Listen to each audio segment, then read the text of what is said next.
আয়া তো এখানে কিন্তু আয়ান আমাকে প্রচন্ড হাঁচিয়ে দিয়েছিল।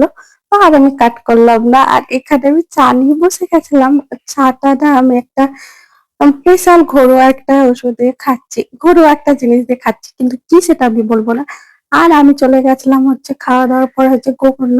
কারণ আরেকটা শাড়ির ব্লাউজ কাটা ছিল সেইজন্য। আর এখানে যাচ্ছিলাম হচ্ছে পার্থ কাকুর দোকান। ওখান থেকে একটা মানে জিনিস নেওয়া ছিল। আর আমার দিদিরাও গেছিল। ওরা কিন্তু অন্য দোকান চলে গেছিল। যেখানে ওদের কাজ ছিল। আর আমি চলে গেছিলাম ভিতরের দিকে। কারণ আমার ওখানে কাজ ছিল। আমার ওখানে ছিল না সেই কারণে। তো এই দেখো সেই গলি যে গলি দিয়ে আমি আগেও এসেছি। আর এইগুলো আমাদের টিউশনে মানে এই দোকানেই কেনাকাটা করতাম। তো এগুলো একটা স্মৃতি বলেছি। আর এই দেখো বিয়ের জন্য একটা চুড়ি কেনার জন্য গেছিলাম। এখানে আমি পছন্দ করছিলাম মানে কোনটা ভালো হবে না হবে। তো যেটা মানে পরবর্তীতেও ইউজ করা যায় সেই রকম বললো। আমি সেই রকমই একটা নিয়ে চলে এসেছিলাম। যেহেতু ওই ভেলভেটের ওগুলো মানে লাগে সেগুলো কিন্তু মানে নষ্ট হয়ে যায়। সেই কারণে বললো যেটা ইউজ করা যায় সেটাই নেবে। সেই কারণে আমি ওটাই নিয়েছি। আর এখানে বৌদিদেরকে উঠিয়ে নিলাম মানে ওরা যেখানে ছিল সেখান থেকে। আর তারপরে কেনাকাটা শেষ নয়, আবার রাতে চলে গেছিলাম শপিং করতে। বাজছে হচ্ছে রাত 12টা 40।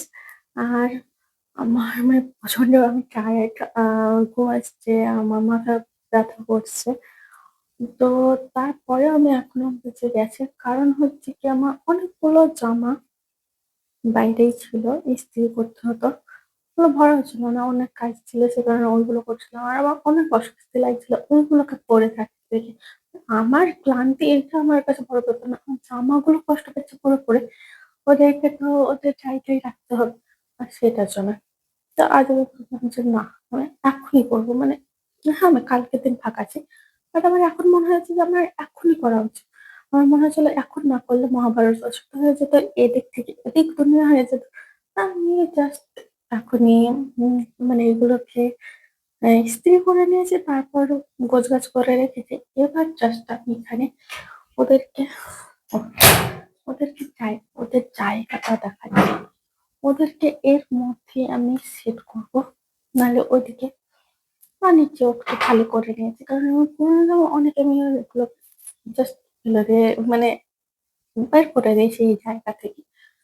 তো আমি এখন এইগুলোকে রাখবো মানে আমার শরীর এটা কোনো ব্যাপারই না। আমার জামাটা আমার কাছে ইম্পর্টেন্ট।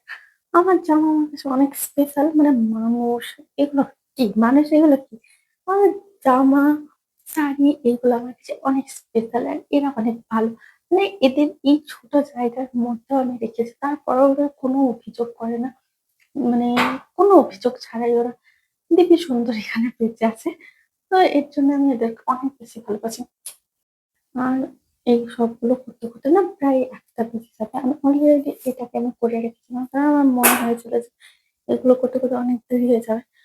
তো আমি জাস্ট এখানে তোমাদের কাছে এমনিতে ঘরগুলো অনেক বেশি নোংরা হয়েছে।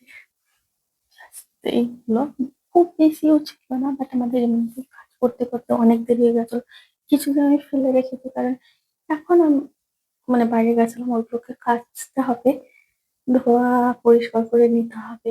কারণ সামনেই বিয়ে, এগুলো বাইরে রাখা যাবে না। সবকিছু ভরে রাখবো। যেগুলো আমি করবো সেগুলো আলাদা করে রাখতে হবে।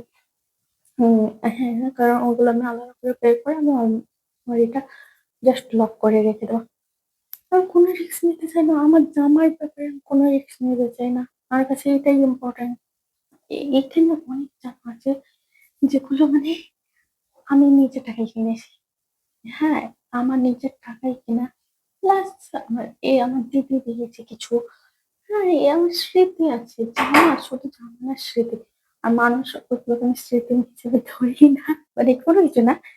আহ হ্যাঁ, আমার মানুষের প্রতি অনেক রাগ, অনেক অভিমান না, রাগও না, জাস্ট ঘৃণা করি। তো আমি রাতে আর ওদের কথা ভেবে মানে আমার মাথায় খারাপই করতে চাই না, আমি এইগুলো জাস্ট করে দিই। জামাগুলো আছে তার মধ্যে সবগুলোই মিশে যাবে। এখানে কিছু ইস্ত্রি করেছি, কিছু এমনি গুছিয়ে রেখেছিলাম। আর এখানে কিছু বিয়ের যেগুলো করবো সেগুলো আলাদা করে একদম রেখে দেবো। হ্যাঁ, আমার খুব জামা না, কিছু আমি করে রেখে দিয়েছি অলরেডি। তো খুব জামা না, বাট আমাদের এমনিতেই দেরি হয়ে গেছিলো। আর এইগুলো করতে করতে আরো দেরি হয়ে গেল। তো এখন এইটুকুই বানাচ্ছি, এখন জানি না কখন করবো। তো তারপরে আবার আমাকে বিছানা ঠিক করতে হবে। দেন ঘুমোতে হবে and সকালে উঠতে হবে। আমার কত কাজ দেখেছো মানে কত কাজ করে মানে আমি ভাবছি যে এত দেরি করে ঘুমিয়ে আবার একটু দেরি করে উঠে তারপর আবার অনেক কাজ আছে সেগুলোকে আমাকে কমপ্লিট করতে হবে। যদিও এই কাজগুলো কেউ ভাবে অকাজ। হ্যাঁ, না অকাজ না বাট যে টাইমে করি সেটার জন্য আমি অনেক বকা খাই। বাট আমার তো আমিই থাকবো। তো আমার এগুলো আমি এইভাবেই মানে অভ্যাস, হ্যাবিট বা কি আরো সব বলে সেগুলো এটা অভ্যাস হয়ে গেছে।